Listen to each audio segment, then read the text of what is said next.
नमस्कार, आदाब। मैं हूँ बिलाल सब्ज़वारी। एबीसी हिंदी चर्चा में आपका स्वागत है। बिहार के अंदर चुनावी सरगर्मियां तेज हो चुकी हैं। लोगों के दौरे लगने शुरू हो गए हैं। प्राइम मिनिस्टर भी आज बिहार का दौरा कर रहे हैं। बताया जाता है कि भागलपुर से वो चुनावी शंखनाद करेंगे।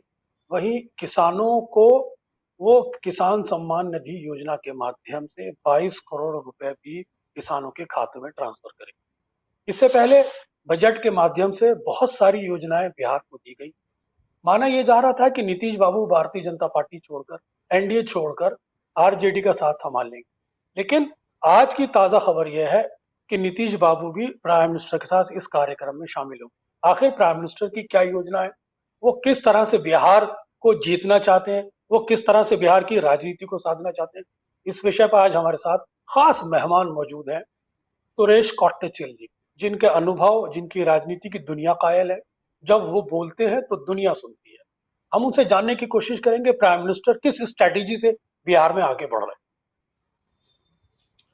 फिलहाल जी इस तो सरगर्मी शुरू हो गया। आपको पता है बिहार के जो बजट में जो दिया गया था उसके कारण सारे जो दक्षिण के राष्ट्र थे वो गुस्सा हो गए थे। कांग्रेस के तेलंगाना में, कर्नाटक में, केरला के सीपीएम और डीएमके कहने लगे कि तो बिच अब बस बीजेपी बिहार ही बात करेगा, उसके बाद यूपी बात करेंगे, हमारे लिए कुछ नहीं मिलेगा बजट में। तो ये प्रॉब्लम क्या हो गया कि बिहार को जो दिया गया, अभी आज मैं तेजस्वी का स्टेटमेंट देख रहा था, वो बता रहे थे कि बिहार को दिया तो बस खाली वो नाम के वास्ते दिया, कुछ पैसा है नहीं। और वो कह रहे थे कि अब तो गरीब और गरीब हो रहे हैं, इन्फ्लेशन बहुत बढ़ गया। मैं सोच रहा था कि इन्फ्लेशन का फिगर्स इनको पता नहीं कहाँ से मिलता है, क्योंकि जो ऑफिशियल इन्फ्लेशन का फिगर था वो तो बहुत कम है। फूड इन्फ्लेशन भी कम हो गया ये महीने में। फिर वो कहने लगे कि नहीं नहीं नहीं, वो क्या है कि जो फार्मर्स है उनको जो कुछ मिल नहीं रहा है, मोदी जी आएंगे उनको कुछ देंगे, बस उसके बाद मोदी जी गायब हो जाएंगे। ये डर क्यों है? जो जीतने वाला आदमी है, इससे पहले भी आपको याद है बिलाल जी, जब दिल्ली की बात कर रहे थे तो आप मुझसे पूछते थे कि कौन जीतने वाले हैं। तो मैं कभी भी कहता था कि जो जीतने वाला है वो कभी ज़्यादा बात नहीं करता। जो हारने हैं। वाला है उसको डर रहता है। वो ना यहाँ का एलिगेशन करता है, वहाँ कुछ आरोप करता है, फिर तीसरे कुछ और कह देता है, क्योंकि उसको पता नहीं ग्राउंड शिफ्ट होते रहे। अब वो कहते हैं कि नहीं नहीं, वो जो थे फार्मर्स उनको तो बस वो और कंगाल हो गए, बिल्कुल उनके पास पैसा ही नहीं है। तो अभी तो याद आए इनको। और वो कहते हैं रोजगार देंगे, हम लोग रोजगार कहाँ दिया? तो मैंने बीजेपी का एक स्पोक्स पर्सन को देखा था, उन्होंने कहा हम तो 1 करोड़ का रोजगार दिए। मैं तो कभी भी रोजगार की बात जब करते हैं तो एक ही बात करता हूँ कि आपके वहाँ जो मुद्रा लोन देते हैं आपके बिहार में वो फिगर ले लीजिए। मुद्रा जी। लोन आपको पता है देश में कितने लोगों को मिले? बहुत करोड़ों करोड़ों में, तकरीबन लास्ट काउंट में 32 से 23 करोड़ लोगों को मुद्रा का लोन मिला है। ये 50,000 रुपये से लेकर 10 लाख तक है। और आपको पता है कि जब कोई आदमी एक 5 लाख का भी एक कुछ स्टार्ट करता है, वेल्डिंग का दुकान हो या छोटा सा कोई किराना शॉप हो या कोई लेथ मशीन की दुकान हो या सब्जी बेचने वाला दुकान हो, वो जी। साथ में और एक बंदे को लगाता है। तो आप 30 को 2 से जोड़ लीजिए, 30 और 2 60 करोड़ हो गए। 60 करोड़ छोड़िए, हम उसमें 30% डिस्काउंट दे देंगे। 60 नहीं लेंगे, 40 करोड़ या 35 करोड़ लोगों को ले लेंगे। तो जी। मोदी जी ने कहा हम 2 करोड़ लोगों को हर साल काम देंगे। तो वो मल्टीप्लाई कीजिए, अब मोदी जी का 10 साल हो गए, तो वही हो गया 22 करोड़। तो यही बात मैच होता है ना, मोदी जी जो बोला था उससे ज़्यादा दिया था। एनीवे वो डिबेट में हम जाएंगे नहीं, लेकिन अगर रोजगार की बात करेंगे तो वो कहेंगे नहीं नहीं, ये तो रोजगार नहीं है ना। वो कहते हैं कि पकौड़ा तलना रोजगार नहीं है, लेकिन पकौड़ा वाला आप और मुझसे ज़्यादा पैसा बनाता है, हम सबको पता है। पानी पूरी वाला आप को ये कोई नौकरी, अगर डिग्निटी ऑफ लेबर पता होना चाहिए इनको कि कोई नौकरी को छोटा न दिखाया जाए। ये राहुल गांधी कहते थे कि जो 2-3 दिन पहले कह रहे थे कि यूपी से जो जाते हैं सारे लेबरर्स बन के जाते हैं, काम वाले, बिल्कुल उनको और कुछ आता नहीं है, इसलिए वो लोग चेन्नई जाते हैं और केरला जाते हैं। ये बहुत जी। गलत है। हर हर नौकरी का एक अहमियत होता है। हर नौकरी को हम रिस्पेक्ट देना चाहिए, वो झाड़ू मारने वाला हो या ऑफिस में बैठने वाला कोई हो। सबको एक एक नज़रिए से हम नहीं देखना चाहिए, अलग अलग नज़रिए जी। से देखना चाहिए, लेकिन सबको रिस्पेक्ट देना चाहिए। ये जी। बहुत जी। इम्पोर्टेंट है। तो बिहार की लेकिन जब बात लेकिन आती है तो हाँ, लेकिन मैं सुरेश जी ये जानना चाह रहा हूँ कि प्राइम मिनिस्टर चुनाव के करीब ये उनका तीसरा विजिट है। और जिस तरह से बजट के अंदर योजनाएं दी गई हैं, तो बीजेपी बिहार की राजनीति को किस तरह से क्राफ्ट कर रही है, क्योंकि बीच बीच में आपने देखा होगा कि नीतीश बाबू को लेके एक भ्रम की स्थिति पैदा हुई। कभी नीतीश बाबू की तरफ से कुछ संकेत मिल रहे थे, कभी आरजेडी की तरफ से संकेत मिल रहे थे। लेकिन इस भ्रम की स्थिति में भारतीय जनता पार्टी जिस तरह से बिहार का के अंदर एक जीत के रथ की तरफ सवार है, उसके पीछे क्या स्ट्रेटेजी है? किस तरह से वो बिहार को फोकस करेगी? किस तरह से टिकट डिस्ट्रीब्यूशन होगा? किस तरह से नीतीश के साथ साठगांठ होगी? क्या नीतीश को ऑफिशियल मुख्यमंत्री बनाया जाएगा? थोड़ा मैं चाहूंगा इस पर रोशनी डालें आप। एक बात है बिलाल जी, आपको पता है बिहार में बीजेपी के पास दिखाने के लिए कोई नेता नहीं है। सुशील कुमार मोदी जी थे, वो तो स्वर्गवास हो गए, अभी वो है नहीं। लेकिन वही सबसे बड़ा वीकनेस रहा है बीजेपी में बिहार में, कि उनके पास एक बड़ा नेता नहीं है। जैसे योगी आदित्यनाथ जी यूपी में उभर कर आए थे, देवेंद्र फडणवीस जी महाराष्ट्र में उभर कर आए थे, वैसे उनके पास कोई नेचुरल लीडर नहीं है बिहार में। तो फिर ये कार्यभार सारा सारा प्रधानमंत्री को संभालना पड़ता है। तो आपने पूछा क्यों जाते हैं प्रधानमंत्री, तीसरे बार जा रहे हैं। आपको याद है कि महाराष्ट्र में यही हुआ था। लोग कह रहे थे कि महाराष्ट्र में बीजेपी को शिवसेना जो शिंदे फैक्शन है, शिंदे जी मुख्यमंत्री बनेंगे। लेकिन हमने देखा कि जाते जाते क्या हुआ लास्ट में। तो नीतीश जी कहते आ रहे हैं बहुत बार से कि ये मेरा आखिरी इलेक्शन है, आखिरी इलेक्शन। शायद 2 या 3 बार कह चुके हैं ये। तो अभी तो उनको आखिरी इलेक्शन तो खत्म हो गया ना, तो अब शायद इस बार वो रहना नहीं चाहिए, वो इलेक्शन में नहीं रहना चाहिए। लेकिन इस बात एक संकेत है कि इस बार का मुख्यमंत्री बीजेपी का ही बनेगा, उसमें कोई डाउट नहीं है। नीतीश जी रहेंगे, लेकिन नीतीश जी अगर उनके पॉलिटिक्स से रिटायर हो जाएंगे तो उनके पार्टी के जो भी बच गए जो एमएलए हैं वो सारे बीजेपी में आ जाएंगे। तो नीतीश जी एक जूनियर पार्टनर बन जाएंगे, जैसे सुशील कुमार शिंदे को महाराष्ट्र में किया था। वही वही स्ट्रैटेजी बीजेपी अपना रही है।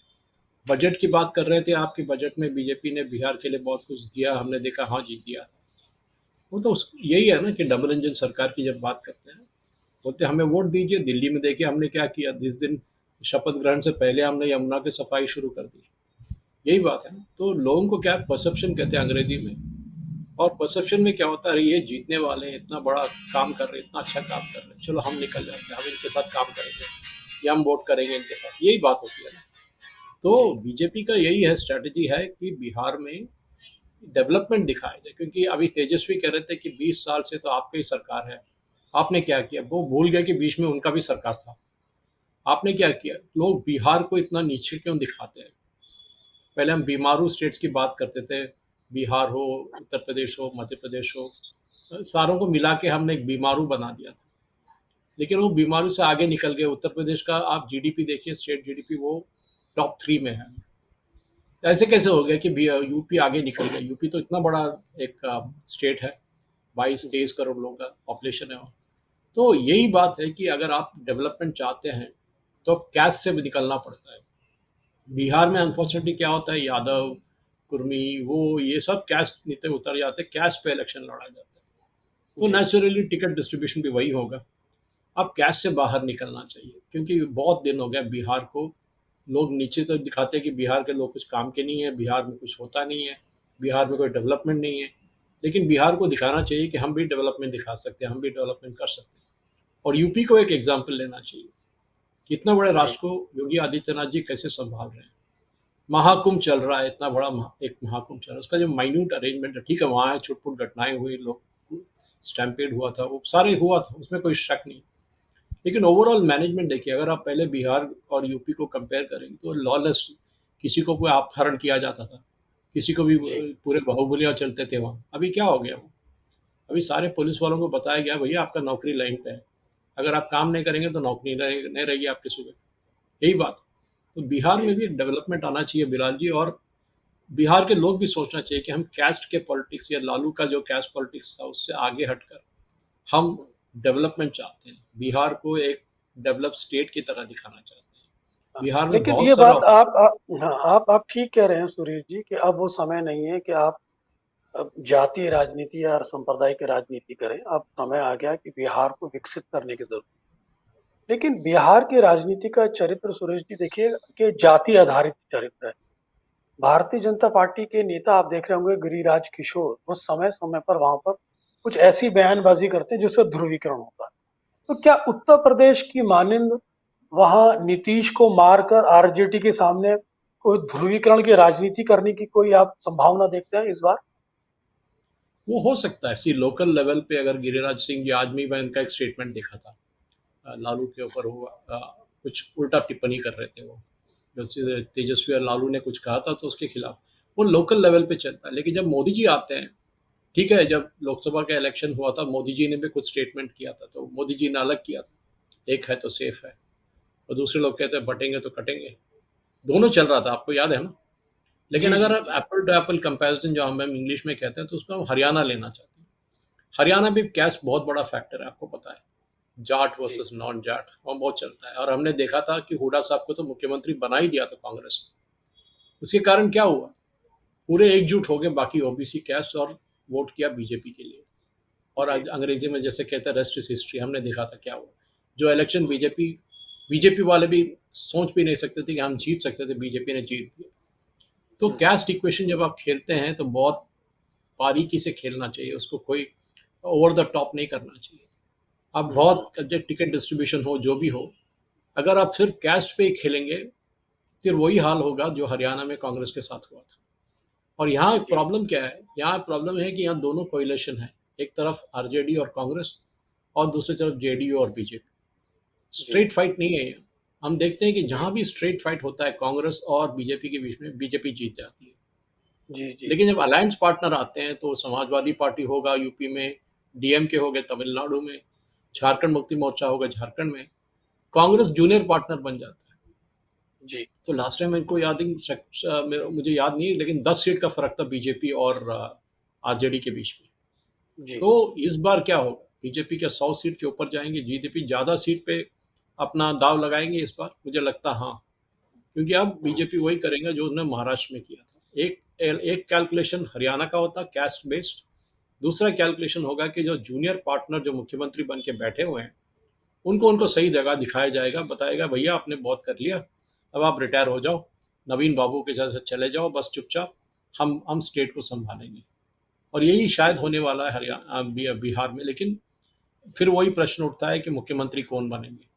लेकिन हम्म, दिल्ली के बाद ये प्रश्न आना ही नहीं चाहिए, कोई भी मुख्यमंत्री बन सकता है। जी और बीजेपी कहीं से पता नहीं कहाँ से खींच के लेके आएगा और वो ट्रम्प कार्ड को लेके आके बोलेगा ये हमारे मुख्यमंत्री है। जी बहुत तो वो प्यारी बात कही आपने कि दिल्ली से हमें सबक सीखना चाहिए कि भारतीय जनता पार्टी को अब राज्य में जरूरी नहीं कोई मुख्यमंत्री चेहरे की दरकार है, वो प्राइम मिनिस्टर ही वहां पर काफी है। लेकिन मेरा अंतिम सवाल है कि बजट में बिहार को बहुत सारी सुविधाएं दी गई बजट के माध्यम से, चाहे इंडियन इंस्टीट्यूट ऑफ मैनेजमेंट हो, चाहे हॉस्पिटल्स हो, चाहे एम्स हो, चाहे मखाने की खेती के बारे में हो, और बहुत सारी सुविधाएं दी गई, किसानों को सुविधाएं दी गई।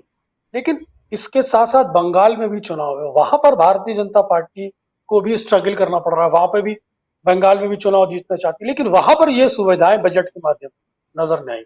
तो इसमें जो अभाव देखते हैं, ये अंतर जो देखते हैं, इसकी क्या वजह है? क्या प्राथमिकता बिहार है, महाराष्ट्र नहीं है, वो सॉरी बंगाल नहीं है? सी बंगाल में आपको पता है बिलाल जी, वहाँ रिलीजियस लाइन पे वोटिंग होती है। जो कम्युनिस्ट पार्टी ऑफ इंडिया के पास जो वोटर बेस था एक ज़माने में, जो ज्योति बसु के टाइम से बुद्धदेव भट्टाचार्य तक आए थे, वो वोटर बेस सारे अब ममता बनर्जी के पास है। मुर्शिदाबाद, मालदा, पूरा जो इलाका है जो एक टाइम पे अब्दुल गनी खान चौधरी के हाथ में था, वो सारे इलाके में उन आपको पता है कि वोटिंग एक तरफा होता है।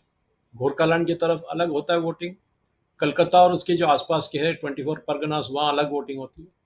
तो हम्म, वहाँ आपको ये स्ट्रैटेजी काम नहीं आएगा, क्योंकि वहाँ ममता बनर्जी को मानना पड़ेगा कि उन्होंने इतना अच्छा पकड़ बना के रखा है कि कांग्रेस और कम्युनिस्ट का नामो निशान नहीं है। ठीक है, वो हम्म, लोग एक साथ इलेक्शन लड़ते हैं, केरल में लड़ते हैं, और यहाँ के एक साथ भाई भाई बन जाते हैं, कम्युनिस्ट और कांग्रेस वाले।